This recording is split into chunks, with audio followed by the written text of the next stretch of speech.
안녕하세요. 저희가 전문의 이영석 원장입니다. 저희가 궁금한 점이 있어서 브리즈망에 대한 질문을 몇 가지 드릴게요. 네.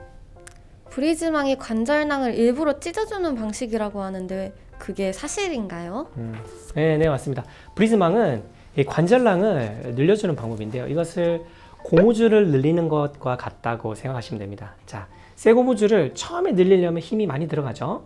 그런데 끝까지 잡아당겨서 많이 늘여놓으면 그 다음번에 눌릴 때는 굉장히 좀 쉬워집니다. 바로 브리즈망도 이런 원리하고 똑같다고 생각하시면 됩니다.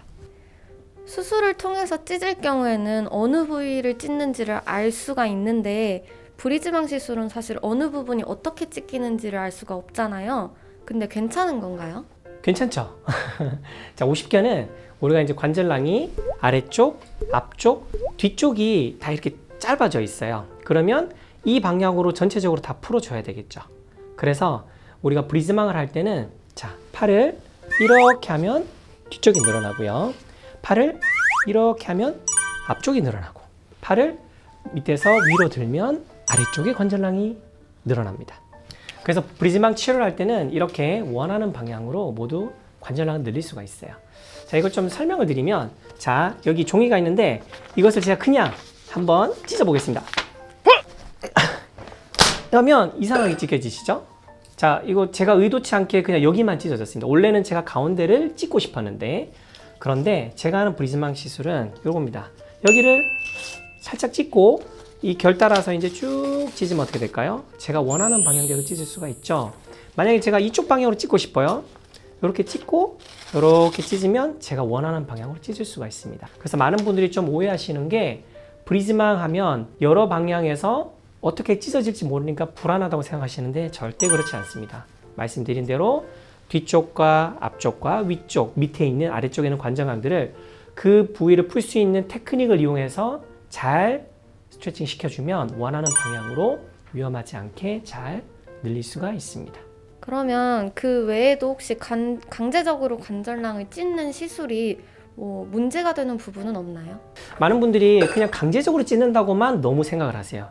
말씀드린 대로 강제적이긴 하지만 그러나 원하는 방향에 적절하게 부드럽게, 사실 이게 더 중요한 거예요. 처음에 아까 전에 제가 그냥 힘만 주면 아무렇게나 찢어지겠죠. 근데 브리즈망은 그렇게 하지 않습니다. 절대로 원하는 방향대로 내가 천천히 부드럽게 시술하는 거기 때문에 절대 큰 문제가 없습니다. 그래서 강제적이다라는 것에 너무 생각을 깊게 하셔서 그것만 생각하시면 안 돼요.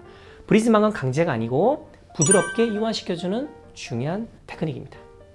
그래서 브리즈망은 이렇게 부드럽고 안전하게 할 수 있는 시술이니까 너무 크게 걱정 안 하셔도 됩니다. 그러면 브리즈망 시술로 인해서 골절에 대해 걱정하는 분들이 많더라고요. 근데 골절이 생길 수도 있는 건가요? 잘 못하면 골절이 생길 수 있습니다. 자, 원칙을 지키면 돼요. 제가 아까 말씀드린 대로 브리즈망 할 때는 국소 마취를 해야 됩니다. 환자분에게 충분히 국소 마취를 하면 안 아파요. 편안하게 누워 계십니다. 그 상태에서 아까 말씀드렸다시피 여러 방향으로 제가 원하는 방향으로 부드럽게 이완시키면 절대 골절이 일어날 수 없습니다. 언제 골절이 일어날까요? 이런 원칙을 무시할 때 그냥 수면 마취만 하는 거예요. 통증은 있거든요. 그 상태에서 시도를 할 때 환자가 아파서 몸은 반응을 해요. 그렇게 되면 어떻게 되죠? 나는 강제적으로 하려고 하고 환자는 버티려고 하고 그러다 보면 어떻게 해? 골절이 일어날 수가 있는 거예요. 그래서 브리즈망은 절대적으로 안전한 시술입니다. 간혹 그거를 잘 못하기 때문에 골절을 강조하는 분들도 있어요. 그러나 이런 원칙에 따라서 잘 하면요 절대적으로 골절이 일어날 수 없습니다. 그러면은 시술 후에 통증을 느끼시는 분이 많은가요? 그리고 통증은 어느 정도라고 생각하면 될까요? 브리즈망 시술은 첫 번째 말씀드린 대로 국소 마취를 하죠. 하고 나면 아프지 않습니다. 자, 그런데 마취는 보통 한 6시간에서 8시간 정도 마취 시간이 있어요. 그것이 풀리면 서서히 풀리면 조금씩 불편한 느낌이 들어요. 왜냐면 여러분 혹시 뭐 다리 찢기를 해본다고 연습해 본 적 있으세요? 자, 다리 찢기를 자꾸 하다 보면 어떻게 돼요? 뻐근한 느낌 들고 다음날 되면 좀 무리하면 어떻게 되죠? 약간 좀 뻐근한 느낌 들죠? 그 정도 느낌입니다. 그래서 통증에 대해서 너무 염려하기보다는 시술하고 나서 내가 더 이상 통증 없이 운동 부위가 좋아지게 회복하는 것을 생각한다면 전혀 그거는 걱정하지 않으셔도 되는 통증이라고 생각을 합니다. 그러면 시술 후에 꾸준히 관리가 필요하다고 하는데 혹시 관리는 어떤 식으로 진행하나요?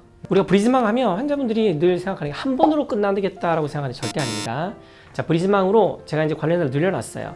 늘려놓는데 우리 몸은 또 어떻게 되겠습니까? 다시 탄력성이 있기 때문에 다시 이렇게 줄어들려고 애를 씁니다. 그래서 매일매일 어떻게 스트레칭하는 게 굉장히 중요합니다.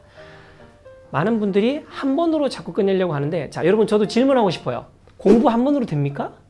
어느 일이든 한 번으로 되세요? 저 한 번으로 된다면 얼마나 행복하겠습니까? 그러나 세상 모든 이치가 똑같은 것 같아요. 한 번으로 절대 되지 않습니다. 그래서 해놓은 것을 잘 유지하는 게 굉장히 중요한 거예요. 그래서 제일 중요한 것이 바로 스트레칭입니다. 아침, 점심, 저녁 틈 나는 대로 지속적으로 해서 늘어난 관절량이 잘 유지가 될 수 있도록 하는 것이 제일 중요합니다. 그러면 브리즈망 시술에 있어서 이영석 원장님만의 특별한 노하우가 있을까요? 아, 당연히 있죠. 자, 우리가 시술이라는 거는 의사의 노하우가 특별히 필요한 것 같습니다. 적절하게 부드럽게 이렇게 찢어지면 내가 원하는 방향으로 다 찢을 수 있고 안전하게, 그리고 앞쪽과 뒤쪽과 위쪽 모든 방향으로 다 관절량을 늘릴 수가 있습니다. 그래서 너무 아팠어요, 너무 무서웠어요, 뭐 왜 이렇게 아픈가요, 막 이런 여러 가지 이제 브리즈망 이후에 그런 글들을 보게 되는데 제 입장에서는 좀 이해가 안 되더라고요.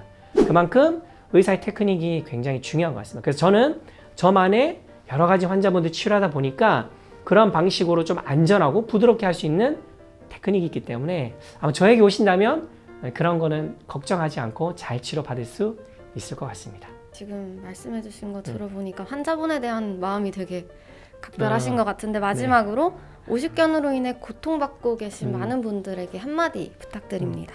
자, 오십견을 제가 진료를 하다 보면 환자분들이 오십견이 이제 환자분이 진단명을 알고 계시더라고요. 자기가 오십견이요. 근데 오십견이 병이 어떻게 되는 과정, 그리고 이게 놔두면 어떤 일이 벌어지는 거에 대해서는 사실 잘 설명을 못 들으셨더라고요. 그냥 무조건 운동만 하라고, 아픈데 운동하라고 하니까 너무 환자분들 힘들어 하시는 거예요. 여러분, 오십견은 그냥 저절로 좋아지는 병이 절대 아닙니다. 우리 몸이라는 거는 오래되면 오래될수록 처음에 어깨에서부터 시작했던 문제들이 여러 가지 문제들이 다 발생을 하게 됩니다. 그래서 여러분, 오십견이 왔다면 보다 더 적극적으로 검색도 해보시고 어떤 과정이 있는지 또 어떤 게 힘든지, 그래서 어떻게 하면 좀 빨리 나을 수 있을지를 생각해 보시고 그렇게 적극적으로 치료하셨으면 좋겠습니다. 네, 감사합니다. 고생하셨습니다. 네. 인터뷰 여기서 마치도록 하겠습니다.